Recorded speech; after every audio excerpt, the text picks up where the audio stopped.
Hi everyone, it's mystery author Ellie Alexander. Welcome to My Favorite Reads Childhood Edition. I'm going to be sharing some of my favorite childhood reads with you, so stay tuned.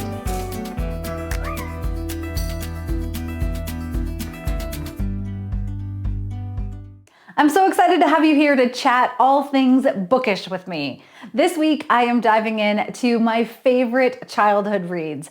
I'm going to be sharing reads from every decade. This came about because a while ago, I was doing a blog post for one of my new mysteries that was releasing, and one of the questions was, what was your favorite read from each decade of your life? Another question that I get all the time when I'm doing book talks or events is, do I like to read? And the answer is yes, of course, I love to read. If you meet any writer who says that they don't like to read, run as fast as you can. Of course, I love to read, and I know you love to read, so let's talk books. These are my favorite childhood reads that I distinctly remember my mom reading aloud to my brother and I.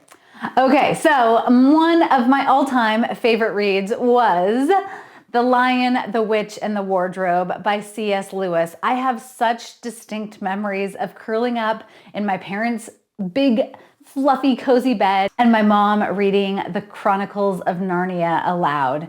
These characters came to life. There's that touch of magic and creating new worlds. And I know that C.S. Lewis's work definitely kind of informed the writer who I am today. If you haven't read these books, go back because they are just such gems. And I can tell you, they withstand the test of time. Okay, here is another all-time childhood favorite, The Bobbsey Twins by Laura Lee Hope. Does anyone remember Flossie and Freddie? I mean, you can tell how old this book is. This must have actually been my grandmother's copy. I have memories of reading the Bobbsey Twins series at my grandmother's house as well as my mom reading them to me. But I just love the idea of twins because when I was growing up, twins were so rare and they seemed so intuitive and like they would be able to read each other's minds. And then of course, they had these little mini adventures. They were almost like very, very young mysteries. And I think this is one of the first series that kind of ignited that idea of trying to piece something together and figure out an adventure. And maybe there was like a little touch of danger sometimes. I have not read these as an adult, so I'm really interested to go back and see how they hold up. I'll keep you posted, or tell me if you have. All right, who's with me with Pippi Longstocking by Astrid Lindgren? This is one of the most delightful series, and I have so many memories of Pippi and her zany adventures.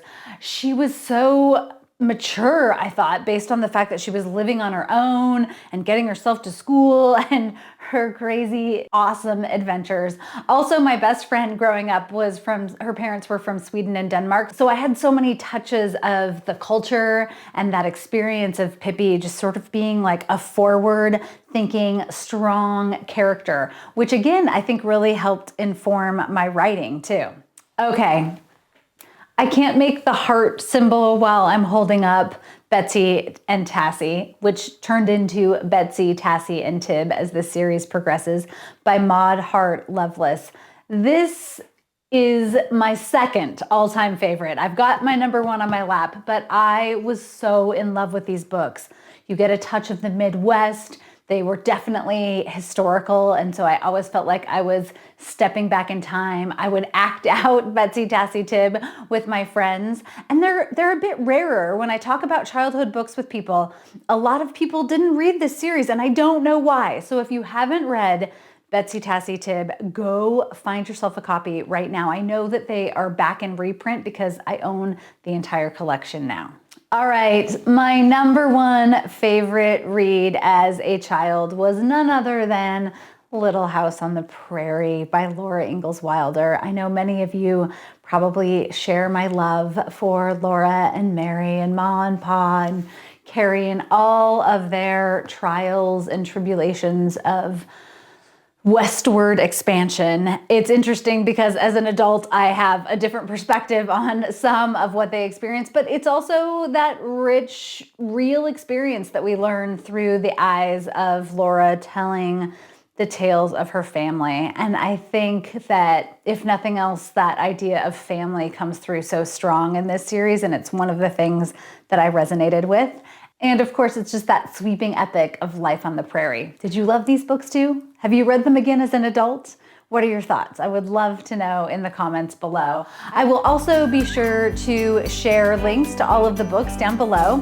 And as always, be sure to subscribe to my channel and click the bell to get notified whenever I share new videos. Happy reading.